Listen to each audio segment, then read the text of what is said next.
পশ্চিমবঙ্গের মানুষ কি নিজেদের নতুন রাজনৈতিক সমীকরণের মধ্যে ডুবিয়ে দেবে? হ্যাঁ, সেরকমই কিন্তু ইঙ্গিত পাওয়া যাচ্ছে।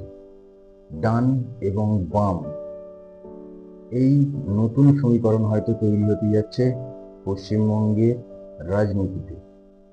আপনারা দেখছেন ডেলি টিউন, আমি অমিত। চ্যানেলটা যদি ভালো লাগে সাবস্ক্রাইব করবেন আর নোটিফিকেশন বাটনটা কিন্তু অন করে দেবেন। আর অতি অবশ্যই ভিডিওটা একটু লাইক করবেন আর ভিডিওটা শেয়ার করে দেবেন। একটা সময় ছিল যখন পশ্চিমবঙ্গের মানুষ বামেই ভরসা রাখত, তার পরবর্তীকালে তারা তৃণমূল কংগ্রেসের উপর ভরসা রেখেছিল, কিন্তু কোনো সময়ই একটা সলিড রাজনীতির লড়াই কিন্তু আমরা দেখতে পাইনি। পশ্চিমবঙ্গের রাজনীতির কালচারটা কিন্তু বরাবরই ওই বিরক্তির কালচার। যখন একটা পার্টি বা একটা রাজনৈতিক দলের ওপর মানুষের বিরক্ত ধরে যায়, তাদের কাজকর্মের উপর অসন্তোষ প্রকাশ করে, সেখান থেকেই তারা কিন্তু নতুন রাজনৈতিক দলকে বেছে নেয়। কিন্তু কখনো আমরা দেখিনি যে দুটো রাজনৈতিক দলের মধ্যে জোর টাক্কার হচ্ছে। এবার কিন্তু সেই টক্করই হতে যাচ্ছে পশ্চিমবঙ্গের রাজনীতিতে। তারই পূর্বাভাস পাওয়া যাচ্ছে যাদবপুরের নতুন রাজনৈতিক সমীকরণে। কারণ যাদবপুর বিশ্ববিদ্যালয় কিন্তু বামেদের গড় বলা হয়, আর সেই বামেদের গড়েই কিন্তু এবার এবিভিপি থাবা বসিয়েছে। কিন্তু সেই থাবা কোনো সাধারণ থাবা নয়, এটাও কিন্তু বোঝা যাচ্ছে। কারণ এবিভিপি আজ পর্যন্ত যে কোনো জায়গায়, যে কোনো স্টেটে, যে কোনো ইউনিভার্সিটিতে যখনই তারা প্রবেশ করেছে, তারা কিন্তু সেই ইউনিভার্সিটি দখল করেছে এবং ম্যাক্সিমাম জায়গাতেই কিন্তু তারা বামপন্থী সংগঠনগুলোকে হারিয়েই সেই জায়গাটা দখল করেছে। দেখা যাক ওয়েস্ট বেঙ্গলে কি হয়। কারণ দুই দলের বা দুই শিবিরের পাল্লাই কিন্তু ভারী।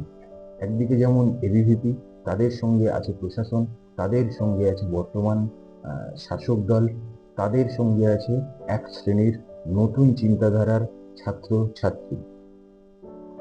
আর একদিকে আছে বাম সংগঠন, যারা কিন্তু লড়াকু সংগঠক তৈরি করে এবং বরাবরই যেহেতু যাদবপুর বিরোধী শিবিরকেই সাপোর্ট করে আসে বা বিরোধী শিবিরের মতকেই গুরুত্ব দেয়, এবং তারা প্রচুর পরিমাণে কোশ্চেন আনসার করে শাসক দলকে, সেখান থেকেই তাদের বিরোধী দলের প্রতি বা সরকারের বিরুদ্ধে আচরণ করাটাই যাদবপুরের কিন্তু প্রধান চরিত্র।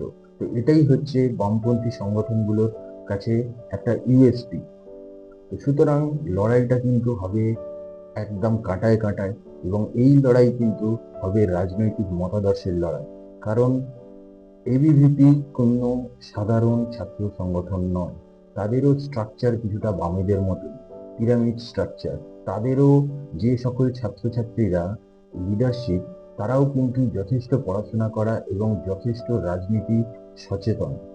আর একদিকে এসএফআই বা বাম সংগঠন বা অন্যান্য যেসব বামেদের সংগঠন আছে, তাদের ছাত্রীরাও কিন্তু যথেষ্ট পড়াশোনা করেছে এবং তাদের রাজনৈতিক সচেতনতাও যথেষ্ট লক্ষণীয়।